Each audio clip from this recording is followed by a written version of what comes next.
নমস্কার, আমি সইতা। Metabolic makeover YouTube page থেকে আমি আবার চলে এসেছি আপনাদের কাছে কিছু ছোট ছোট ভিডিও নিয়ে। তো আমি কাজ করাকালীন যা যা কোয়েশ্চেন্স পেয়েছি তার উপরেই আমি আজকের ভিডিওটা করছি। যেরকম কিছু লোকের কোয়েশ্চেন থাকে যে সারা জীবন কি আমাকে থাইরয়েড, প্রেশার, কোলেস্টেরল এগুলোর ওষুধ খেয়ে যেতে হবে? তো প্রথমত বলে দিই, সেগুলো ডিপেন্ড করে আপনাদের রিপোর্টের ওপর। আপনাদের রিপোর্ট গুলো কিরকম হচ্ছে আপনাদের। আর এগুলো লাইফ টাইম খেতে হবে কি হবে না সেটার পুরোপুরি এই কোয়েশ্চেনের অ্যান্সার ডাক্তাররা দিয়ে থাকেন, আমরা দিই না। তো সেক্ষেত্রে আমি বলবো যে ডাক্তার যেরকম যা অ্যাডভাইস দিচ্ছে সেরকম ভাবে আপনারা চলবেন। আর খাওয়া দাওয়াটা কিন্তু মেনটেন করবেন। যেরকম থাইরয়েডে কিছু কিছু ফুড আইটেমস থাকে যেগুলো আমরা বাদ দিয়ে থাকি, যেরকম soybean related tofu, then soya sauce, cauliflower, broccoli, cabbage, প্যালে এই জাতীয় খাবারগুলো যেরকম থাইরয়েডের মধ্যে বাদ থাকে। দেন আপনাদের আসি প্রেশার যদি খুব হাই হয় তখন কিন্তু আপনাদেরকে সল্টি আইটেমস এর যেকোনো কিছু একটু কম খেতে হবে। কাঁচা নুনটা পাতে না নেওয়াই বেটার, দরকার নেই। আর স্যালাডে কি করবেন না, স্যালাডে যদি আপনাদের খেতেই হয় লেবুটা বেশি পরিমাণে রাখতে পারেন, যেহেতু এটা একটা টক এফেক্ট আপনাদের দেবে। আর নুনটা একদম তখন বাদ রাখুন।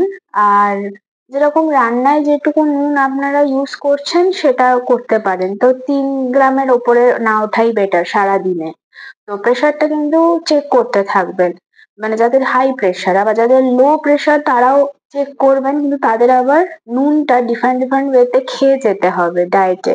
যেরকম ওআরএস এর সলিউশন আপনারা করে খেয়ে নিতে পারেন, হোমমেড নুন চিনির জল যেটা আমরা বলে থাকি। আর এবারে আসি কোলেস্ট্রল। কোলেস্ট্রলটার ভেতরে যদি দেখেন ডিসলিপিডিমিয়া, মানে কিছু ভালো কোলেস্ট্রলটা কম, বাজে কোলেস্ট্রলটা বেশি, ডিফারেন্ট ডিফারেন্ট আরো কোলেস্ট্রলস এর ভাগ আছে, অত ডিটেলসে আমি পরে যাব। তো তেল জাতীয় খাবার অবশ্যই বারণ, যত পারবেন একটু মেনটেন করে খাবেন। আর মেন যেটা বলেছিলাম ডায়েটের কনসিস্টেন্সি ওইটাকে ধরে রেখে চলবেন। আর সুগারের ক্ষেত্রে বলি, ওষুধটা তো অবশ্যই দরকার মেনটেন লেভেলটাকে ধরে রাখার।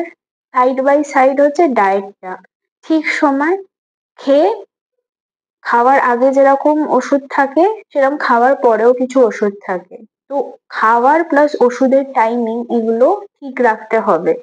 আর তার সাথে কোনো পার্টিকুলার টাইপের যোগা দেওয়া থাকে এই রকম ডিজিজে। থাইরয়েডের জন্য আলাদা, ওয়েট ম্যানেজমেন্টের জন্য আলাদা, কোলেস্ট্রল বিপি মেনটেনেন্স এর জন্য আলাদা। তারপরে আপনার মানে প্রেগনেন্ট হতে চাইছেন, ডায়েট, ওষুধ চলছে, ডায়েট তার সাথে যোগা, সবেতেই যোগাটা কিন্তু ভীষণ একটা রোল প্লে করে। আর ডায়াবেটিসেও একটা বিভিন্ন টাইমের যোগা আছে। তো এইগুলো মাথায় রেখে আপনারা চলবেন।